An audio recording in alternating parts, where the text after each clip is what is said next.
सूर्य का महापरिवर्तन, स्वराशि में प्रवेश, जिससे एक महाब्रह्मांड स्थिति बन रही है। जब भी कोई ग्रह स्वयं की राशि में पहुंचता है, अपने घर में होता है, तो उसका प्रभाव, उसका सामर्थ्य, उसके बल में कई गुना वृद्धि हो जाती है। इसके साथ ही साथ सूर्यदेव जब सिंह राशि में होंगे, 16 अगस्त से इनका राशि परिवर्तन हो जाएगा।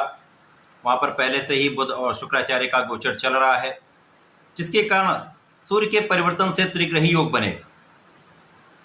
इस त्रिग्रही संयोजन से 3 महाराजयोगों का निर्माण हो रहा है।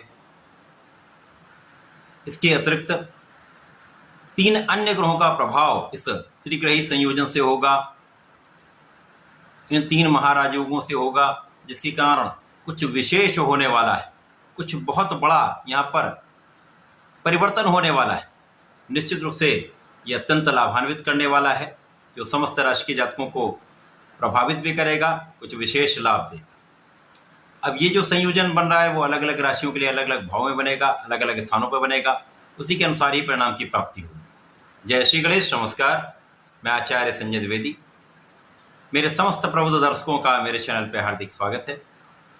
प्रिय दर्शकों, आज मैं मकर राशि के लिए सूर्यदेव के राशि परिवर्तन, त्रिग्रही संयोजन तथा 6 ग्रहों का जो विशेष प्रभाव मिलने वाला है, उसका किस प्रकार का लाभ आप प्राप्त करने वाले हैं, किन भावों की वृद्धि होगी, इस समय में आप कितना लाभ ले पाएंगे, अथवा कहीं पर यदि कोई समस्या है तो उसका क्या निराकरण है, संपूर्ण विश्लेषण मैं पूर्ण तर्क के साथ करने जा रहा हूं।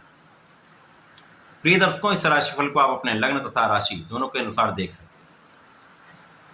मकर राशि के लिए यदि हम अवलोकन करें तो ये सूर्यदेव का राशि परिवर्तन आपके अष्टम भाव में हो रहा है। स्वयं की राशि में सूर्यदेव होंगे, जहां पर त्रिग्रही संयोजन बनेगा। यहाँ पर पहले से बुध और शुक्राचार्य का गोचर चल रहा है, जो अभी तक बहुत अच्छे परिणाम नहीं दे पा रहा था, परंतु सूर्यदेव के परिवर्तन से कुछ बदलाव अवश्य आएगा, जिसका लाभ आपको प्राप्त होने वाला है। सूर्यदेव अष्टम भाव में होंगे, अष्टम के स्वामी होकर अष्टम भाव में गोचर करना अत्यंत महत्वपूर्ण है, क्योंकि सूर्य को किसी प्रकार का कोई त्रिक दोष नहीं लगता। अब बुध और शुक्र यहाँ पर निर्बल होंगे, यहाँ पर सर्वाधिक निर्बल बुध होने वाले हैं, जो मकर राशि के लिए भाग्य के स्वामी तथा षष्टम के स्वामी हैं।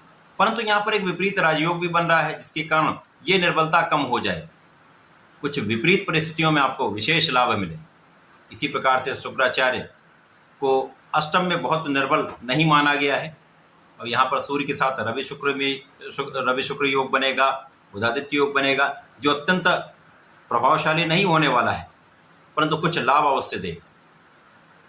अब यहाँ पर यदि स्थितियों का अवलोकन करें तो बुध यहाँ पर भाग्य तथा षष्टम के स्वामी हैं, शुक्राचार्य आपके पंचम तथा कार्यक्षेत्र के स्वामी होकर गोचर कर,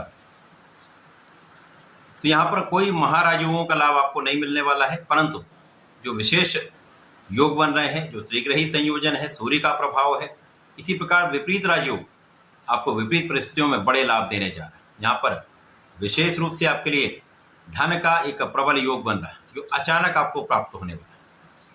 अचानक धन प्राप्ति का संपूर्ण योग बनेगा, चाहे वो परिवार के भाव से हो, किसी अन्य योग से हो, परिवार के सदस्य के भाव से हो सकता है। ये कहीं ना कहीं से आपके लिए धन प्राप्ति का योग बनेगा।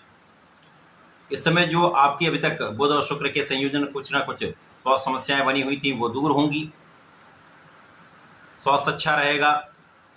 आपके धन के आगमन के कारण आप अपने ऋणों को चुका पाएंगे।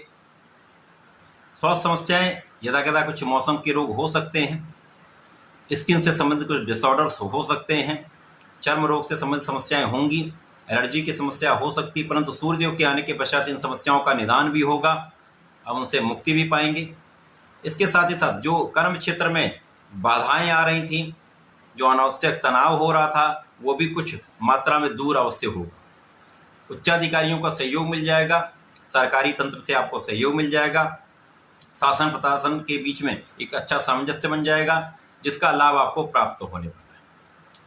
अभी तक जो वाणी आपकी कहीं ना कहीं कठोर हो रही थी, वाणी के प्रभाव से, दूषित प्रभाव से परिवार के बीच में समस्या हो रही थी, आपके आपसी संबंधों में भी समस्या आ रही थी, वो प्रभाव दूर होगा।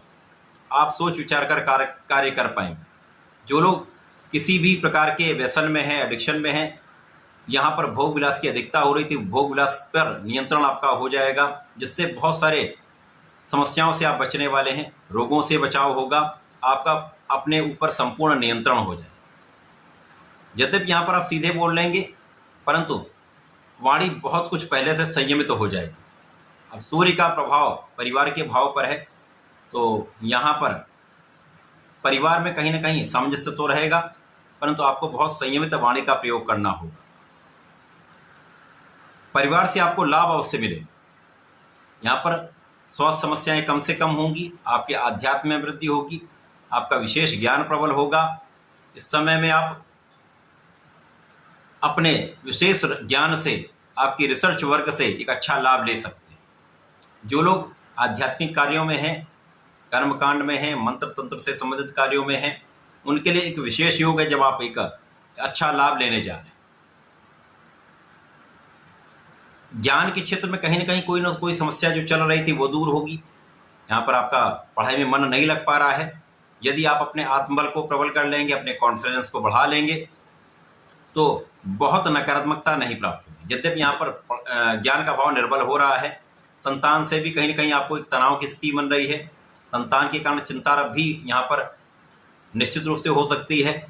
इसके साथ ही साथ प्रेम संबंधों के लिए समय बिल्कुल भी अच्छा नहीं है। आपके पारिवारिक संबंधों में, आपके वैवाहिक संबंधों में आपको बहुत संयम रखना होगा। अपने वाणी पर नियंत्रण करके यदि बात करेंगे तो बहुत सारी समस्याओं से आप बचेंगे। विशेष रूप से यहाँ जीवन साथी के साथ सामंजस्य आपको बनाकर चलना होगा, क्योंकि जीवन साथी से भी आपको लाभ प्राप्त हो रहा है, तो यहाँ पर बहुत संयमित रहना होगा, आपसी सामंजस्य बनाकर चलना। इसी प्रकार से पार्टनरशिप के भाव में, साझेदारी के भाव में भी यदि आप किसी प्रकार से हैं, व्यापार करते हैं, पार्टनरशिप में हैं, प्रोफेशन में हैं, तो वहाँ भी आपको सोच विचार कर व्यवहार करना होगा। सूर्य के परिवर्तन से जो 3 राजयोग बन रहे हैं, त्रिग्रही संयोजन है। अब यहाँ पर 3 अन्य ग्रहों का प्रभाव है, जैसे पंचम भाव में गुरु और मंगल का प्रभाव है। इसी कारण कहीं ना कहीं जो निर्बलता आ रही थी पढ़ाई में, वो कहीं ना कहीं बैलेंस हो जाएगी, एक संतुलन बन जाएगा। संतान के स्वास्थ्य में भी जो समस्याएं वो दूर होंगी, संतान पक्ष भी बलवान रहने वाला है। गुरु और मंगल का संयुक्त प्रभाव, चतुर्दशम का गुरु का, मंगल की प्रथम दृष्टि का प्रभाव आपके अष्टम भाव पर रहेगा। सर्वाधिक महत्वपूर्ण यहाँ पर शनिदेव का प्रभाव है, जो आपके द्वितीय भाव में गोचर कर रहे हैं। यहाँ धन की प्रबलता भी प्रदान कर रहे हैं, आपको धनवान भी बना रहे हैं, परिवार का सहयोग भी दिला रहे हैं, परंतु संयमित तो आपको रहना होगा। शनिदेव का सीधा प्रभाव आपके अष्टम भाव पर है, जो आपकी संपूर्ण रूप से सुरक्षा करने वाला है, आपकी आयु की रक्षा करने वाला है।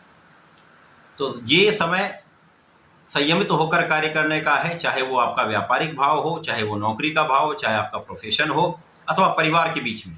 आपको बहुत सोच विचार कर कार्य करना पड़ेगा, सोच विचार कर बोलना पड़ेगा। यदि गणना करके कार्य करेंगे तो कहीं पर कोई बड़ा हानि का योग नहीं है। आपके लिए विशेष रूप से आकस्मिक धन का योग निश्चित रूप से बनेगा। इस समय में आपको नियमित रूप से भगवान सूर्यदेव को जल देना चाहिए।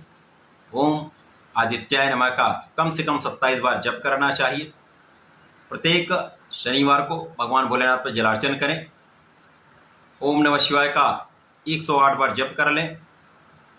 इसके साथ ही साथ बेलपत्र का अर्पण करें, दूर्वा का अर्पण करें तथा काले तिल का अर्पण करें, तो बहुत सारी समस्याएं यहाँ पर आपकी दूर होंगी, अवरोध दूर होंगे, आपको लाभ प्राप्त हो पाएगा, बुद्धि बल भी श्रेष्ठ रहे। तो ऐसा करके समय का उपयोग करें, लाभ लें। धन्यवाद, नमस्कार।